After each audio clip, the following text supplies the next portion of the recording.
So, what's new to expect from MadVR regarding motion interpolation? Is there any new firmware around that will be accessible for all customers soon? Yeah, so we're essentially done with Motion AI. It's running in several places here. We're set up in, I think, something like 8 or 9 different booths that run the MadVR MD Extreme here at the show, including the main Trano demo here. And so they're all running Motion AI on low, some are running on balance. Yeah. It's been very exciting. The feedback's been incredible. It's come light years since you and I were together at ISC. Yeah. And so the big thing now is just before the show, we got a build that now does 24 to 48. Mm-hmm.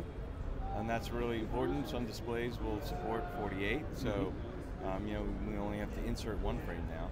And so that's even cleaner, lower processing. And we also now are working on going up to 100 and 120. So 50 to 100, 60 to 120, even 24 to 120.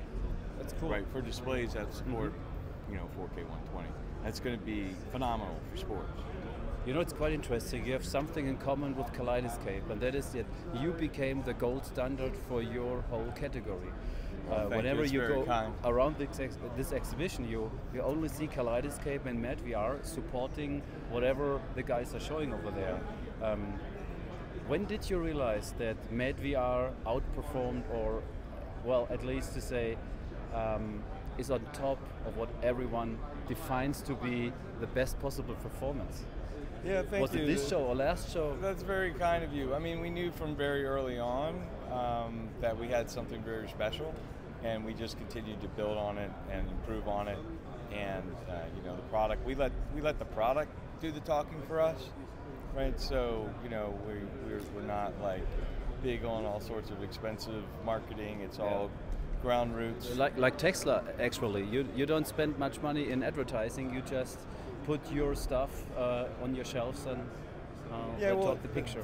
The great thing is that the product's very demonstrable, right? So once you see it, it's hard to unsee it, and people realize it's not something, you know, it's easier for them to appreciate visual differences than, say, in an audio category, where audio can be very subjective and different people have different tastes. Some like things brighter, something like things, you know, the different dynamics of speakers and audio can be much more challenging. Video, we have the nice advantage that once you see it, like, everyone tends to like the same types of things.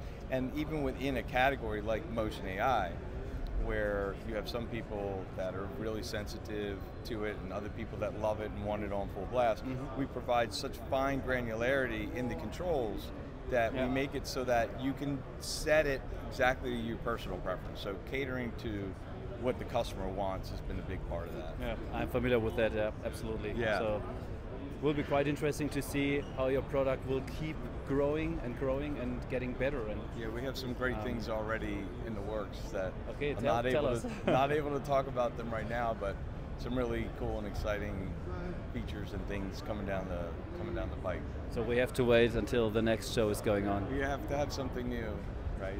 So it's really fun and exciting for the whole team. We keep growing, and the base keeps getting bigger. So we appreciate your and everyone's big support that we get. One more question. Do you have conflicts with customers that spend so much money on your hardware compared to the other ones that simply buy the software for free and use them? So are there many customers that are asking, why are you charging us 15 grand when it's basically for free? Well, there's huge differences. You're talking about the MadVR and the PC, right? Yeah. So, I mean, that doesn't work with an HDMI input, right? So that means you can't use it with Kaleidoscape or your favorite media players. If it happens not to be a Kaleidoscape, you can't use it for streaming and those types of things. So you say it's two different applications, basically? Oh yeah, it's two different markets, it's two different applications, and we absolutely love the enthusiast community, and we continue to support. You know, early on, we would get some pressure from dealers that would say, hey, you expect us to sell this product, and yet, you know, you have this other version available.